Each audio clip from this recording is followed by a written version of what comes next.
এই সেই জিলকদ মাসে আল্লাহ রাসূল অনেক বেশি আমল করতেন।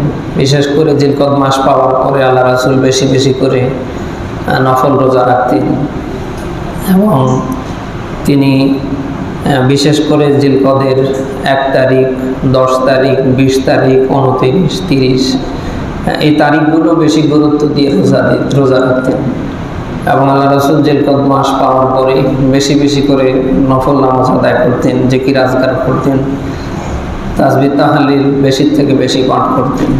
ঠিক একই নিয়মে সাহাবায়ে কেরামও যখন হজ্জের এই মাস জিলকদ মাস পেতেন, তারাও ঠিক বিশ্বনবী সাল্লাল্লাহু আলাইহি ওয়াসাল্লাম থেকে শেখা এবং তাকে দেখে যেটা তারা শিক্ষা লাভ করেছে তারাও তাদের বাস্তব জীবনে ঠিক একইভাবে করেছে।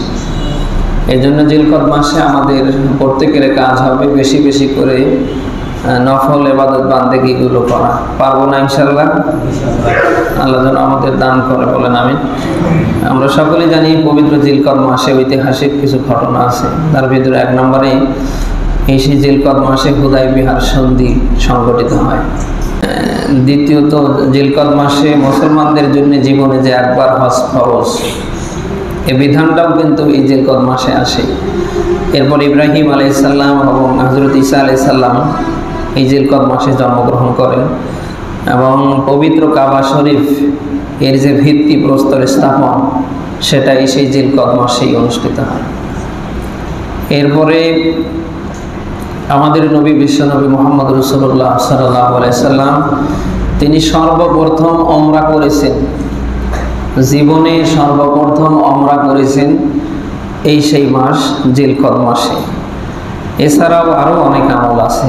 আসলে আমরা সেই পবিত্র জিলকদ মাসকে আমরা গুরুত্ব দিয়ে সামনে জিলহজ মাস আমাদের একেবারে সামনে, আমরা যারা কোরবানি করতে সক্ষম, আমাদের যাদের উপরে কোরবানি ওয়াজিব, আমরা এখন থেকে প্রস্তুতি গ্রহণ করি।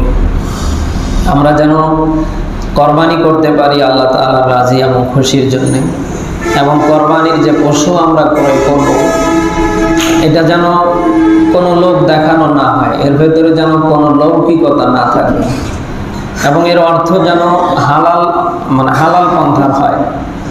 আমরা এখন থেকে নিয়ত করি, যেহেতু প্রায় 15 দিনেরও বেশি সময় আমরা পাবো, এই জন্য আমরা নিয়ত করি আমরা সামনে যে কোরবানি কিনতে যাচ্ছি বা করতে যাচ্ছি, আমাদের এই কোরবানি যেন হয় আল্লাহ তাআলার জন্য।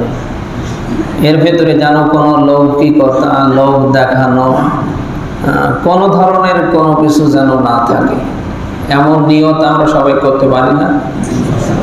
হ্যাঁ, লোক দেখানো কোনো ইবাদত আল্লাহ নেবে না। ওই সময় আল্লাহ তাআলা তার রাসূলকে কথাই বলছিলেন, কুল, হে নবী আপনি বলুন, ইন্না সলাতি ওয়া নুসুকি ওয়া মাহইয়ায়া ওয়া মামাতি লিল্লাহি রাব্বিল আলামিন, নিশ্চয় নামাজ, কোরবানি, জীবন, মরণ সব হবে আমি আল্লাহর জন্য। তো আমাদেরও যেন প্রত্যেকের জীবনের সব কিছু ওই আল্লাহ তাআলার জন্যই হয়।